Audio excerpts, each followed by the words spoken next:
on a une image de sa vie qui est tellement différente et lointaine de la réalité que si on en prenait conscience, ça ferait très mal, ça serait très douloureux. Et c'est pour ça qu'on se raconte des histoires. On se fait des films.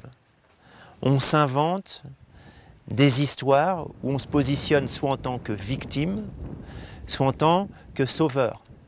La victime, c'est la personne qui se plaint tout le temps. C'est toujours la faute des autres. C'est la faute du monde qui va mal, c'est la faute du voisin, c'est la faute du parent, c'est la faute de l'enfance.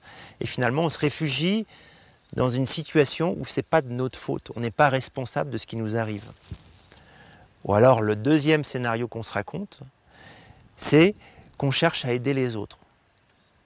Donc, on pense qu'on a le bon conseil, la bonne solution pour que l'autre, pour que son entourage, pour que son pays, pour que le monde aille mieux. Finalement, c'est un petit peu comme si, en suivant nos conseils, en suivant notre manière de vivre, le monde irait mieux. Voilà ces histoires qu'on se raconte. Le problème de cette spirale du mensonge, c'est qu'on est dans un engrenage. Chaque mensonge vient couvrir le mensonge précédent. Et finalement, on ne s'en sort plus.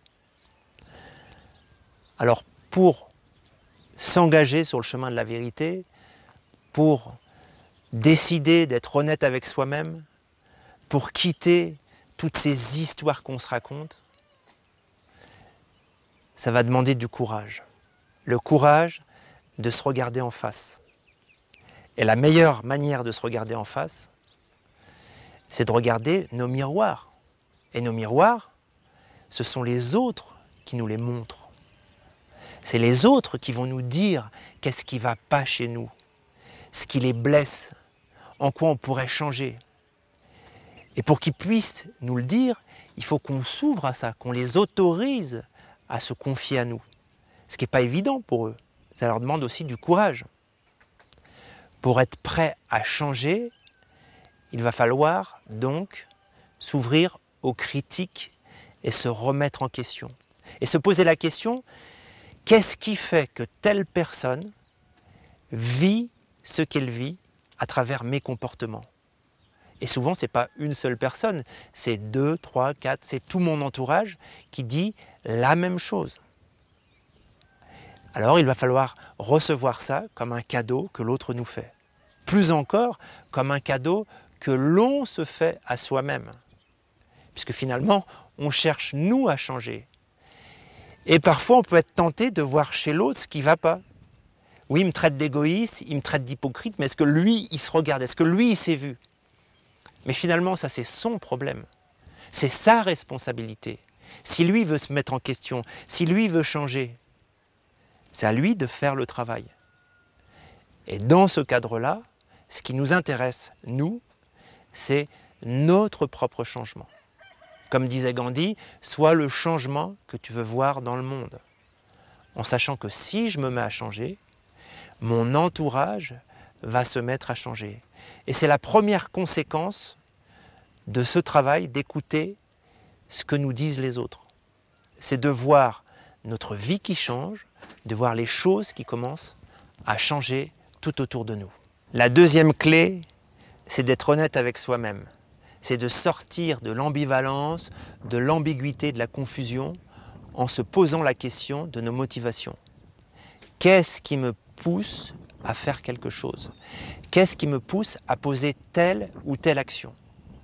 Par exemple, lorsque j'appelle un ami, soi-disant pour prendre de ses nouvelles, est-ce que réellement, mon intention, c'est de prendre de ses nouvelles? Ou alors, est-ce que c'est de parler de moi? C'est intéressant ça. Ou alors, quand je donne un conseil à quelqu'un, est-ce que ma réelle motivation, c'est à ce que cette personne aille mieux? Ou alors, à ce qu'elle écoute mon conseil et que je prenne finalement un certain pouvoir sur elle? Et là, c'est très simple. Si elle suit mon conseil ou si elle ne suit pas mon conseil, est-ce que ça va déclencher la même chose chez moi? Est-ce que je vais ne pas être dans l'attente? Est-ce que je vais être lisse à l'intérieur, calme et tranquille? Sur ce travail, on va rencontrer des résistances. Les résistances du mental, les résistances de l'ego. Parce que bien sûr, ça demande de l'humilité, ça demande du courage, d'ouvrir son cœur, de quitter le mental, de se remettre en question, de voir ses fragilités, ses difficultés. C'est ce qui nous touche, ce qui nous rend vulnérables. Mais les conséquences vont nous permettre d'être libres. La vérité rend libre. Quitter le mensonge, c'est aller sur le chemin de la vérité, c'est regarder la réalité telle qu'elle est, c'est aller regarder ses blessures, les nettoyer, se voir tel que l'on est et petit à petit grandir avec davantage d'authenticité, quitte bien sûr à blesser, quitte à changer le type de relation qu'on a avec les autres, mais avant tout avec soi-même. Bonne chance à tous et bon courage. Je sais que le chemin n'est pas facile, j'en fais moi-même l'expérience chaque jour.